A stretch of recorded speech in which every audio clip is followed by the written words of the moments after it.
Welcome and good afternoon. Buenas tardes, buenos días. Thank you for joining us today to this webinar on the topic Uplift the U.S. Indigenous Rights and the Build Movement. I am Belén Iñiguez. I am part of Cultural Survival Communications team, and I will be guiding you today through this webinar.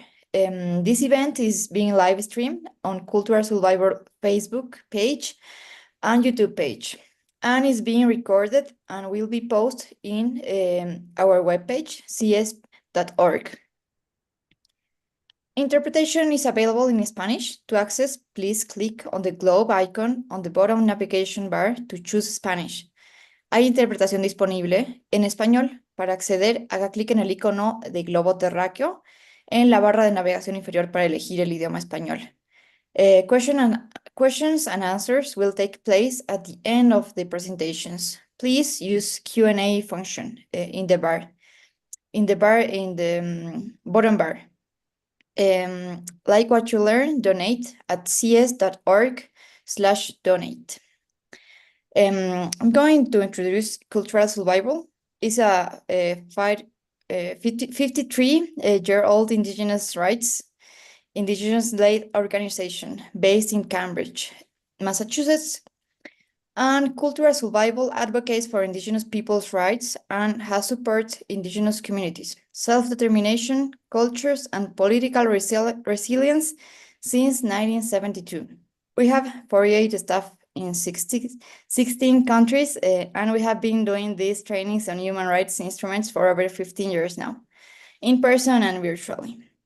Okay, today I'm going to introduce the Uplift U.S. Indigenous Rights and the Build Movement. It's because in preparation for the United Nations Human Rights Council Third Universal Periodic Review on the United States in November 2025. We are holding this training for tribal members and community activists.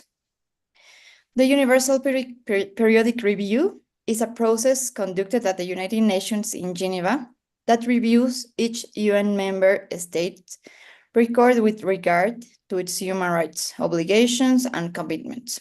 The United States record is scheduled to be reviewed in November 2025. Civil society is encouraged to submit stakeholder reports outlining the issues affecting their communities in regards to international human rights standards. Joining me today is Joshua Cooper, a professor at the University of Hawaii, West Oahu, Kapolei, and director of the Hawaii Institute of Human Rights. Is an academic, advocate, author, analyst, and activist based in Hawaii.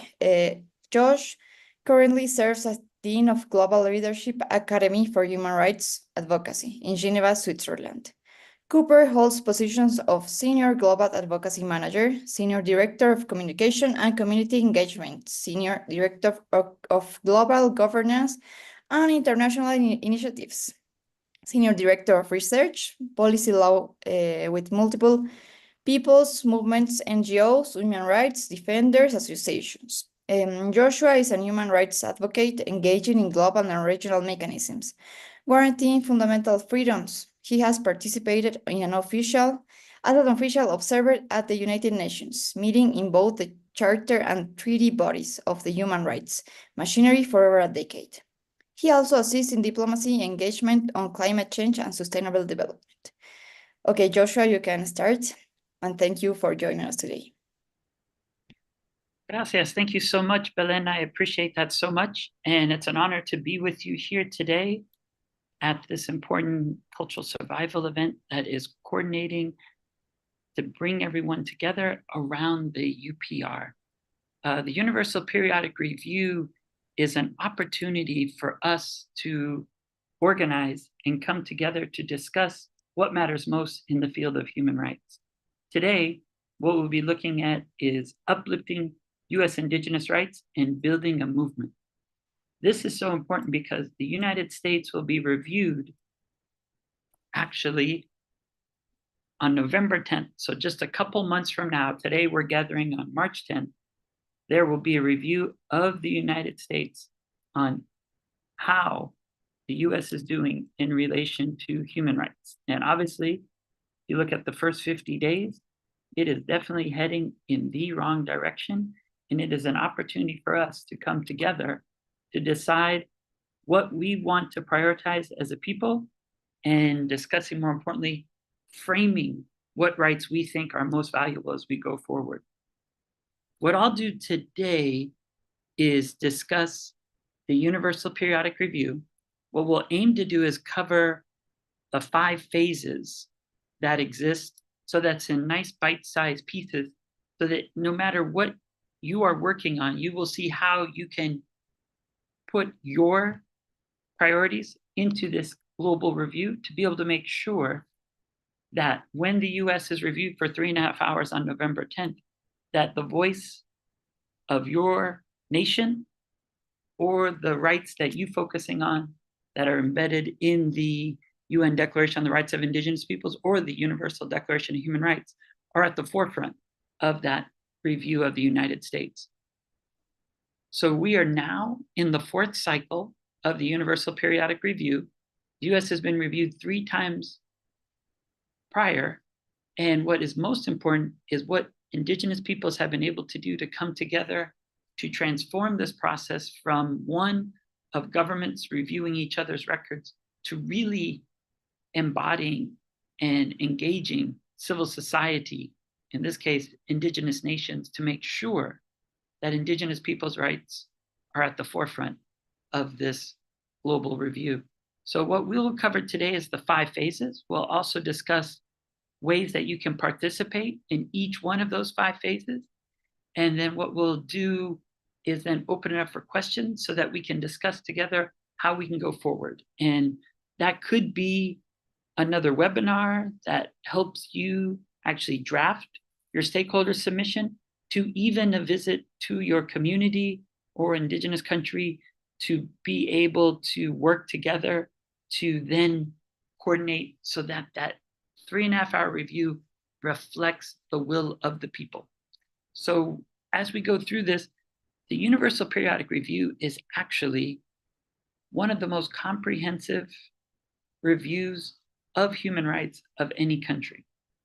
The exciting part is every country, everywhere on earth, has all participated in the review. No country has not participated in the previous 3 cycles. So while we know this administration has been definitely difficult, it is a chance for us to tell the world what we care about most. In fact, I would say it's the first chapter of the resistance to what's taking place.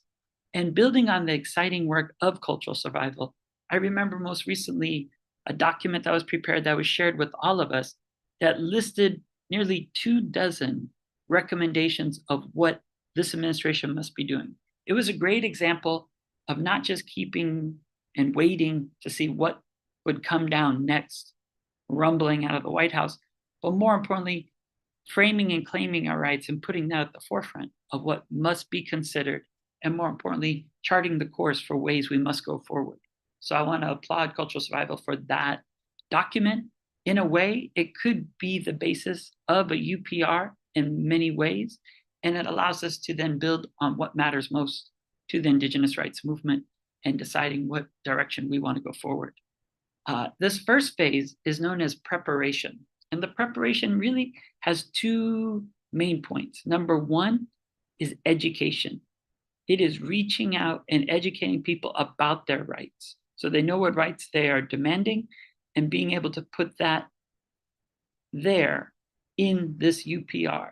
The other, besides education, is really focusing on engagement, on drafting and submitting a stakeholder report that shares, first and foremost, what's the issue that we believe matters most, linking that to one of the articles of the human rights instruments. Number 2, what questions we really want to pose to this US government so that they couldn't wiggle out and have to actually respond to the concerns that the global civil society as well as the countries of the world are sharing. And number 3, what is the recommendation? This is a chance for us to be proactive, participatory in public policy from the national capital side all the way down to the community, even to the campus and at our state capitals. This is a chance for us to share what matters most. And so we really do applaud the advocacy that is possible and encourage everyone to get as creative as possible in these months leading up to the UPR. So in the first phase, preparation, it is from now, March 10th, until April 7th. On April 7th, all of the stakeholder reports are due. That is when all of civil society, Indigenous nations submit to the Office of the High Commissioner for Human Rights their 5-page or 10-page document. So that is the main aspect of what could come. What I'll describe to you in this phase, though, is what is covered under the Universal Periodic Review and how you can participate no matter where you are to be able to make sure your voice is heard, to be able to make sure that the values of Indigenous peoples is definitely guaranteed and included. And lastly, what's so important is to provide that vision for a future, because as we find ourselves where we are today, we just celebrated Hokulea's 50th anniversary here in Hawaii. We are in a democracy doldrum. It's definitely one of those times when it's more important than ever to not just sit and wait, but to work daily and diligently to be able to make sure that the rights guaranteed in the state constitutions, in the national constitution, but more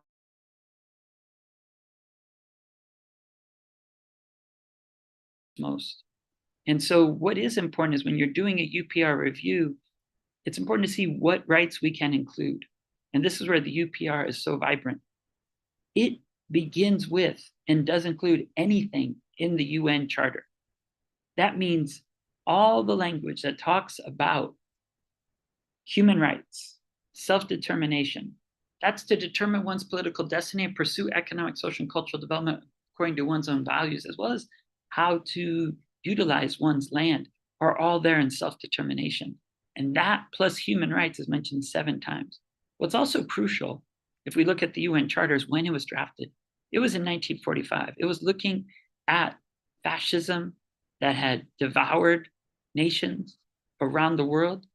It was also saying that if we don't stand up, stand shoulder to shoulder against these human harms that are taking place, eventually this will come home to where you are. So it was encouraging all of us to be active, because if we just wait until hopefully things improve, it would show a situation and a circumstance that would not be what we want. So if you look at that spirit of San Francisco when they met from 26 April through 26 June, it was actually saying that human rights everywhere matter, and that we all have a duty and in fact a moral obligation to stand up with one another to challenge the conditions and circumstances in any country where the rights are being denied. Inherent dignity is at the forefront of everything we're talking about. So it's very, very important to cite that strong language, because at that time, we can think about it right now. We can look at what's going on where cuts are taking place that are impacting Indigenous peoples around the world. Since the last time we did a training, I can actually speak that in the Pacific, a training that was actually going to assist Pacific Island negotiators in the Human Rights Council, which is meeting right now, has already been canceled due to the USAID cuts. People that were in those roles, that were assisting the people of the Pacific, of Moana Nui Akea, to have a strong human rights movement, have actually ceased to be employed. So we can see this taking place, and this has huge impacts on the region and for Indigenous peoples around the entire planet. So we don't have to wait to see if something will get better. It's a time for us to organize and document these violations, because that's taking place there. Meanwhile, you also have the same thing happening where many people are being fired. We had on Maui people that had actually been devastated and directly impacted by the fires were then employed to help others who had also lost their homes. 130 people have been laid off as well. So we see this with Indigenous peoples in the country, but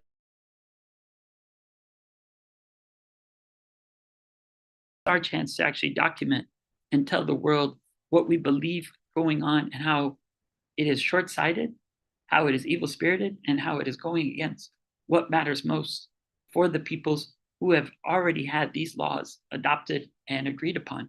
So these are just two examples of how we can organize to, one, understand our rights, number two, undertake a UPR campaign, and number three, uplift US Indigenous peoples together to make a difference. So this preparation phase is just that, it's education. And this is what's important. In the UPR, you can use anything in the UN Charter, as we described, because that was a floorboard that we looked at what had happened in Nazi Germany. We looked at what happened with fascism in Italy. And we said, no matter what, no matter where you are, even if your government is falling, there is a global standard that it cannot go below, and that we all together have that important idea in our spirit that we have to stand together for one another. So that's crucial. Anything in the UDHR, anything besides the UN Charter, it was that important aspect of the Universal Declaration of Human Rights. Those 30 articles have civil and political rights, but also economic, social, and cultural rights. And if you look at that, Article 1, born in equality and dignity, that's absolutely crucial. It was the first time in the world, in the UN Charter and the UDHR, that it doesn't matter where you're born with those rights. And most importantly, that a government is a duty bearer and has an obligation to uphold your rights. So that's absolutely important as we look at that. Then, besides UN Charter, Universal Declaration of Human Rights, which includes civil and political and economic, social, cultural, which is absolutely vital for us in the United States, since we have not ratified the International Covenant on Economic, Social, and Cultural Rights. This is our chance to raise those issues under the UDHR. Then, as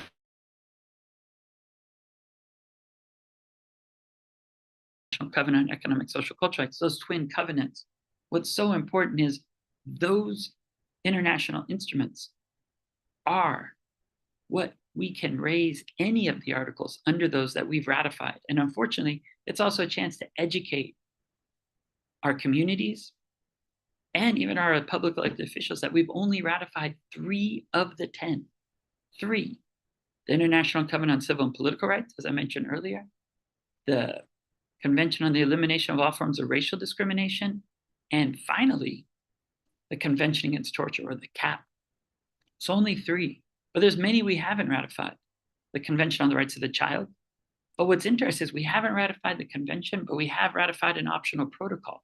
This gives us a chance to explain what the conventions are. These 10 treaties are important because they're thematic. They cover all the 3, ICCPR, ICRD, the CERD, racial discrimination, and the Convention Against Torture. We have not ratified the Covenant on Economic, Social, Cultural Rights. We have not ratified CEDAW for women's rights. We have not ratified the Convention on the Rights of the Child, the only one in the world, by the way. But the US will be reporting later in March at that Committee on the Rights of the Child on an optional protocol. That's important because treaty bodies are important if you look at them. There's a Convention on Enforced Disappearance, the Convention on Rights of Persons with Disabilities, the Convention on Migrant Workers and their Families. All those are important, but they're not static. They don't stay that way. They actually do a couple of things. They review countries. These treaties, bodies review countries, and every time they review them, they are coming up with recommendations for the country to implement, to realize the articles in these various international instruments. What's also important, though, besides that, is there's also the optional protocols, which we're sharing, where individuals can bring cases when their countries have ratified those instruments. And then the final one is general recommendations. These examples are exciting ways that the treaty bodies update and elevate the important rights that have been recognized in that instrument, but come up to the time. So you can see that in CERD, they have a general comment, a general recommendation on Indigenous peoples. CEDAW for women's rights just recently did that as well. So all these are very important and positive ways of what we can raise. The other thing that can be raised, though, besides the treaty bodies, is that it's anything a special procedure has said, and that is an independent expert or a special rapporteur or a working group. And there's nearly 4 dozen of these thematic bodies known as special procedures of the Human Rights Council that make visits. So we just had the special rapporteur visiting the United States that looked at freedom of expression and academic freedom. That's important if you see what's going on at Columbia University. I know that's right around the corner from where we went to a amazing, powerful moment to reflect on the life of Ingrid Washinuwatok near St. John's around the corner. But it's always been a space where people have stood up and demanded the basic rights. And now we see that campus being a space where ICE is picking up students. They're in detention centers all the way down to Georgia.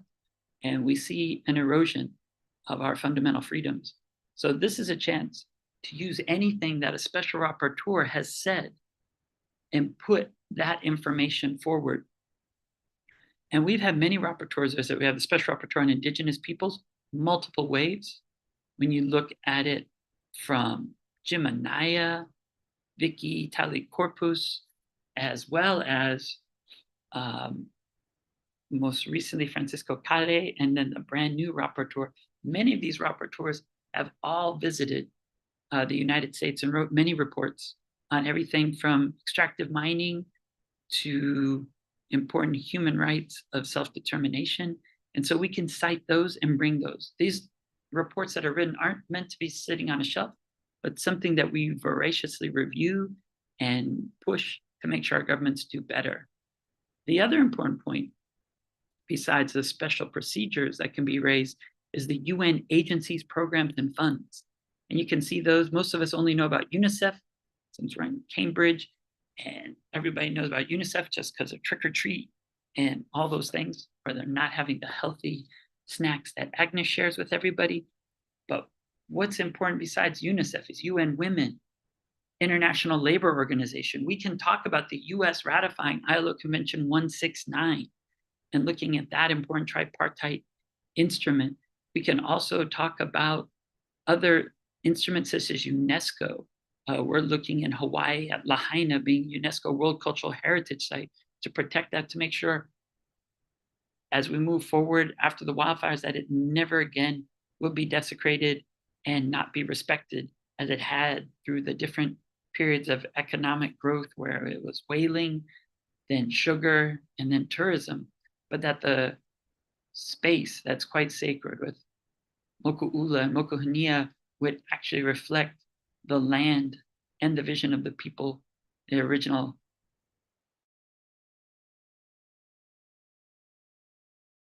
tennis court, basketball court, and be one where people would come to respect and honor the beauty of that wonderful place that was known as the Venice of the Pacific, where Kamehameha III would go to reflect and restore those aspects. So you can see the UN agencies, you can use all, nearly 6 dozen of them. And then the last thing you could use is international humanitarian law. So crimes against humanity, war crimes. So that is exciting when you look at the UPR of the breadth and depth of what it covers. It is an excellent opportunity for us to think what we can do. Then everyone who's on this call today can submit a 5-page document on the issues you think that are most important, that should be at the forefront, or a 10-page document on certain themes if you're working in coalition with other groups. So that gives you a chance to write this report. That is 1/3 of all the reports that are reviewed in the actual UPR on November 10th, just a few months away from now, since we're here on March 10th. And so that's what's so exciting. Whatever we draft will be submitted to the Office of the High Commissioner for Human Rights. They will then put that into a 10-page document. But that is 1/3. The next 1/3 is the Office of the High Commissioner for Human Rights reviews every review of the United States, even up to most recent comments made by the High Commissioner for Human Rights on the opening of the 58th UN Human Rights Council session just a couple of weeks ago on February 24th, when they cited and mentioned the United States with many other human rights violators. And it's just where we see ourselves, unfortunately, on the wrong side of history these days. So anything that High Commissioner has said, anything that they've seen from the treaty body review, anything from the UN agencies, anything from the rapporteurs, the UN will write 10 pages. That means we'll have 20 pages of text, quite critical usually, of all of the actions of a government, pointing out how it could improve. The other is then 20 pages by the government. So it's 20 pages by civil society, by independent experts, by the UN itself, and then 20 pages from the government. The US civil society deadline is April 7th. So if you're tuned in, we're a little under a month away, but you can write on whatever theme and organize yourselves to create this important document. That then sort of summarizes that first phase, because we've now then learned about all the human rights instruments that can be brought up under the UPR, but more importantly, how it's relevant and what we can do to utilize to bring out those reports together in our priority areas. The second is interaction. So starting from April 7th, once we complete that, we begin the interaction phase. That interaction phase means you take that report, the 5-pager or the 10-pager, and you summarize it into 1 to 2 pagers. You put your email on the bottom, you put your phone number or WhatsApp or Signal, and that is what you share with governments. Because in the third phase, which is the consideration, that 3.5-hour review, it will be governments making those recommendations to the US government. Of course, there are certain themes that each country champions and cares about deeply, but we, the civil society, indigenous peoples, are the most crucial component in that second and third phase, because we are the ones directly impacted. We are the ones that have had the rights denied. And most importantly, we are not only stuck in the what is wrong, which we are documenting and letting the world know, but we are also, more importantly, saying what we want. We know what must change. And usually with human rights, it's 2 things, right? One is to immediately stop something that's taking place that's denying rights. But the other is scaling up small programs or projects that are actually beginning to change the system, that are chiseling out a new path for positive peace and reconciliation and moving forward. So that is what is crucial. In that second phase, what you do from April all the way through November is take those documents and turn them into 1 to 2 pages. Then you reach out and talk to governments to share with them. And we normally do this in a couple of ways. Number one, Washington, D.C. We have powerful, amazing consultations with countries.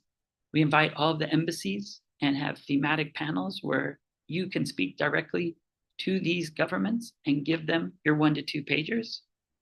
But the other thing that we are doing in this for the first time is not just the embassies, not just the UN missions in New York and Geneva, which are absolutely crucial, but we're also reaching down to the consulates. So no matter where you live, you can reach out to consulate generals and host them and be able to share. So there's consulates in Boston, there's consulates in Atlanta, there's consulates in San Francisco. We can then give these documents to these consulates as well. So that will be what we'll do in consultations between April and November. Now, what we're doing, though, is also important. The Sustainable Development Goals have 5 more years until they're supposed to be achieved. And unfortunately, if you look at those 17 global goals, we are roughly at 16 to 17% of being achieved. That is not good. That's even worse than the US record of ratification. And so this is a chance for us to reach out this coming Earth Day to discuss those 17 global goals and do voluntary local reviews or voluntary national reviews for Indigenous nations. So this is our chance then to discuss what we care about. So if you didn't participate in the first phase, or you did participate, you thought that was great, this is your chance to reach out and then bring more people into this forum. In a way, in Hawaii, it's like casting the net to catch even more fish, and then to be able to share that knowledge of what you've learned. So the 17 goals are very much economic, social, and cultural rights, very much included in the UN Declaration on the Rights of Indigenous Peoples. Number 1, no poverty, 0 hunger, good health, well-being, quality education, gender justice, then clean water sanitation, looking at the importance of renewable clean energy, then looking at decent work and economic growth, then looking at innovation and infrastructure, and then looking at reducing inequalities. Then it's human rights cities or communities. Then it's our own actions, responsible consumption and production. Then it's climate action, life below land, life on land. And then number 16, it is that important one of peace, justice, strong institution, and 17 partnerships. And that's what we're doing. We're creating this partnership because we're reaching out to governments and saying what we care about and working together, and also reaching out across Indigenous nations to combat common practices by countries that are denying those fundamental rights recognized in the Universal Declaration of Human Rights and the UN Declaration on the Rights of Indigenous People. So it gives us a chance to bring all that up. And this is what we're going to do. We're going to do voluntary local reviews. So starting April 7th, leading up to Earth Day, we're going to prepare for the UN High-Level Political Forum, which takes place July 21st through 24th. And we will meet in New York City for people to share their voluntary local review. The voluntary local review will cover, number one, what are we doing that's good related to these 17 global goals? What's the best practice? If I look at one, I would say it's Ma'o Farms in Nanakuli, Waianae, where I grew up, where they have then created a food program that's food systems that focus on education, but also feeding and changing the diet to be one of indigenous, healthy, green food. That's absolutely crucial. So we document the best ideas of what's going on so far to see what we can do and how we can make that more widespread. Number two, though, it's an honest assessment. What are we not doing? How are we failing? What immediately must be raised? And then what are 1 to 2 steps we can take to then change those conditions and circumstances and get on the right path to systemic change? That's so important as we look at the Sustainable Development Goals. And then what we'll do is we'll meet in New York, where every community that's done a voluntary local review will be able to share. And this is exciting because then we can meet with New Zealand, with Wellington, Aotearoa, and have New Zealand sharing what they're looking at their voluntary local review in Wellington with what's going on in Maui, with what's going on in New York City, with what's going on everywhere we identify. And so that's an exciting time. We can bring up the issues of Plymouth Rock. We can bring up the issues of what's taking place for the Indigenous nations on the East Coast, all the way to raising those issues of Alcatraz Island and everything taking place, as well as even the territories of Puerto Rico, as well as Guam with the rapid militarization, and even American Samoa. So this is our chance as island peoples to come together, to document, to share what matters most. As Indigenous nations, this is a chance to bring that all together. And in the second phase of interaction, voluntary local reviews, where we're creating how we can actually achieve the UN 2030 agenda in our homelands and change the direction of what's been taking place so far. Because the UN SDGs are important because it is leave no one behind and furthest behind first, which is definitely the case of Indigenous peoples. And so that's important. Also, from July, we can then start organizing in New York, in DC, in Geneva, and in our communities with the consulates to connect with those governments and politely share with them that information. One good step that we can use here is the Universal Periodic Review, UPR info website. That allows you to see what others have said about the theme you care about the most and see who are the champions. And then you reach out to them and give them that 1 to 2 pager or sharing the results of your voluntary local review. And then we'll have meetings from August, September, October, November, leading all the way up till November. We would say the interaction phase goes all the way to November 9th. So the UPR of the United States will be November 10th. That is the second week of that 2-week cycle, which means we could go there from Monday the week before to host different side events. And the side events have been very good We've done those before at the UN Human Rights Council, so we'll do those actually in a couple of weeks on March 21st on the International Day Against Racism. That'll be the first one, but then we'll do them in June and July, and then again in September. But we can also do them at the UPRs that take place in May, and then be able to make sure that the world knows exactly what we think and what matters most to us, and making sure that it's we, the peoples, are the recommendations that are the ones at the forefront. And then the actual UPRs, that third phase is the consideration. We can coordinate. I know March Madness is coming up. It's the chance to have a new kind of bracketology where everyone gets together and watches the games. This is the game for good. This is our chance to say what matters most to us and pushing that. And you get to see then if your recommendation made it. Very rarely in the work that we do can we see results in less than a year, but we'll be able to see results in mere months to see if our questions and recommendations made it. Because anything said in that 3.5 hours, which we can all watch on viewing parties, just like March Madness, we can then see how effective we've been. And that's the consideration phase. Then those recommendations will get numbers, and we can coordinate before the adoption at the UN Human Rights Council, which would be 1 year from now, in February and March, under agenda item number 6. Those recommendations will be pushed to the US to accept or reject. And that's our chance then to organize campaigns around those recommendations. I would think of this as our opportunity of Project 2045. The UN at 100 years. What do we want the UN to look like, and what do we want our nations to look like? How are we promoting and protecting these fundamental freedoms, and how can we do that? This should be our chance to dream and dare to make sure that these UN instruments reflect the will of the peoples. So the consideration is absolutely crucial. The adoption is exciting because under agenda item number 6, 10 civil society and indigenous nations will be able to speak. And this is a time for reflection. I remember the first time we did this, you used to have to run to get in line to be able to speak. And I remember Lenny Foster going to be able to speak about Leonard Peltier. And we had gongos, government organized NGOs from Iran, were like, we need to speak. And we were pointing out to them that, no, I think the case of Leonard Peltier is more damning than anything you can ever say that's just attacking the government from a political perspective. And now, of course, in the 4th cycle, I don't have to write that report to free Leonard Peltier. As of 18 February, he is now home. And so that is one example of the UPR and how campaigns and people have utilized the UPR to put pressure at the global level to make a difference on the ground. And so that's the adoption. But then that's the most important, is the 5th phase is implementation. And you can see preparation and implementation both begin at home in our communities.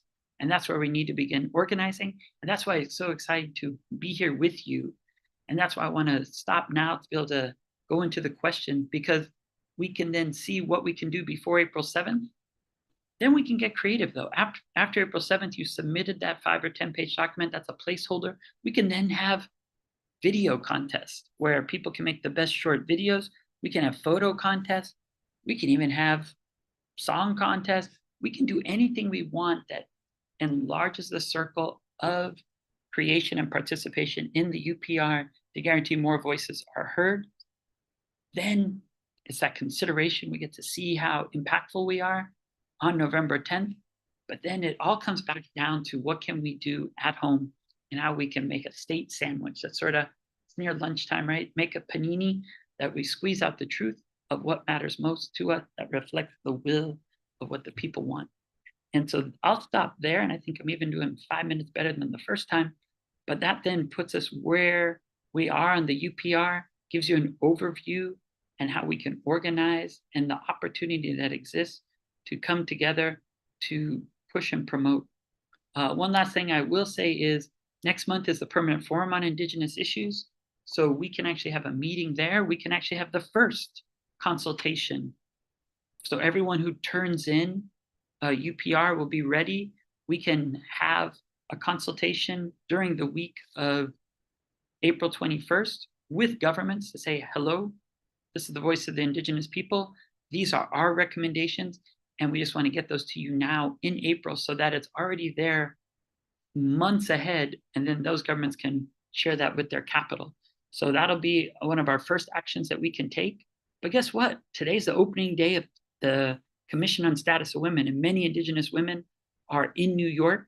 So you still could also even do a side event between now and the 20th of March before CSW closes down. So the exciting part is to build on. So we see CSW now, we see Permanent Forum on Indigenous Issue next month, and we see the High Level Political Forum in July that we can coordinate around. We also can organize around UNGA, the UN General Assembly, and Climate Week, as well, as we know those issues are absolutely essential as we face a climate emergency going forward, and Indigenous peoples being on the front line. So I'll stop there, and thank you all for joining Cultural Survival today. And Belen, thank you so much for hosting and launching this important meeting together. Thank you. Okay, we have some questions, so I will read them. The first one, Jeffrey Sachs spoke about the US needs to get out of NATO. How would that impact the UN negotiations? I mean, NATO, I think we could look at it under the international humanitarian law and see how that is violated international humanitarian law, because NATO hasn't always been doing things the right way. I also think, though, that we can look, since it is discussing that, and we just had the 3-year anniversary of the Russian invasion, which is definitely an example of something we thought was left behind in the 19th and 20th century. That, of course, is an indigenous issue with the Crimean Tatar people who have been impacted directly in that way. And, you know, that was the idea, of course, that NATO would be an entity that would prevent and deter other countries from being invaded. And we see now, of course, with, unfortunately, this government, and just a couple of weeks ago on Friday, the way this government is acting, that it is important that the countries who are feeling that they could be invaded have an entity that unifies their voices. So I know Jeffrey Sachs in many ways has done lots of good work around sustainable development goals. And I think all of us agree the last thing we want is more funding towards weapons and military. But in this case, I also would say it's important with Indigenous peoples of Crimean Tatar that they would be able to have their homeland back as well. So good question, and lots that we can discuss based on that. And of course, I think we all know that self-determination is absolutely crucial. And what we see happening to Ukraine is what many Indigenous peoples had happened to them throughout the centuries as well. Thank you, Joshua. And the other question we have is, why is this process effective now when the US is pulling out of international obligations and mechanisms? Yeah, no, the reason I would say it's effective is it begins with us. It's a chance for us to document and to submit what matters most to us. It's not sitting there and waiting, which is what has happened so far in these first 50 days, but it is getting us to get out, talk to each other, not just protesting against Musk, which is definitely worthwhile, and not just saying how bad it is and going to a town hall, but it's our chance to say what is wrong, but more importantly, what we really want, because we know how we're being impacted. Students at Columbia University, just using that example, feel they can't go out and go to class because they might get picked up by ICE on their way returning to their dorms. It is looking at what we see, but more importantly, documenting with what we know is wrong to what must change. And more importantly, there are a lot of things governments want to say to the United States right now, but it's more important that it's not just a political tit for tat, and that it's actually reflecting we the peoples and what matters most to us. So I would say what is important is every country in the world has all participated in the UPR. When there was one country that didn't want to, we actually had a good government that then pushed them to do that. There are people in the State Department pushing to make sure that the US government will still do that. And it is important for us, though, more importantly, to actually begin writing that language of what I'm looking at 2045, of where do we want to be in 2045, And this is our chance to begin document. I'd say this is the first chapter of the resistance to the second administration of the current White House occupiers. And that is the chance for us to all say and document what matters. And that's where I'd even get back to the cultural survival document, and maybe they can share that. But that was coming up with nearly 24 points of what we should be fighting for. And I think that's a good beginning for this UPR of the United States. And I also could say it was an experience I had a couple of years ago when Guatemala was being reviewed, and I was able to go with cultural survival, which the indigenous peoples from Guatemala who were working on an indigenous radio program, who were trying to reinforce a ruling by the Inter-American human rights system, and how it reinforces and allows us to put that pressure. So I would say we would not want to miss this opportunity, because it's just a first step of what we all know needs to be done. In fact, even more. It's got to be direct action and diplomacy coming together. Thank you. Thank you, Joshua, for all your work. And thank you, us, for joining Cultural Survival webinar today. Don't forget to follow us on our social media. You can look for us with our Cultural Survival name, and also visit our page, www.cs.org. And also, if you like this type of activities and webinars and information, you can help us donating at cs.org/donate. Thank you for attending today, and thank you, Joshua. Gracias. Thank you so much. Mahalo.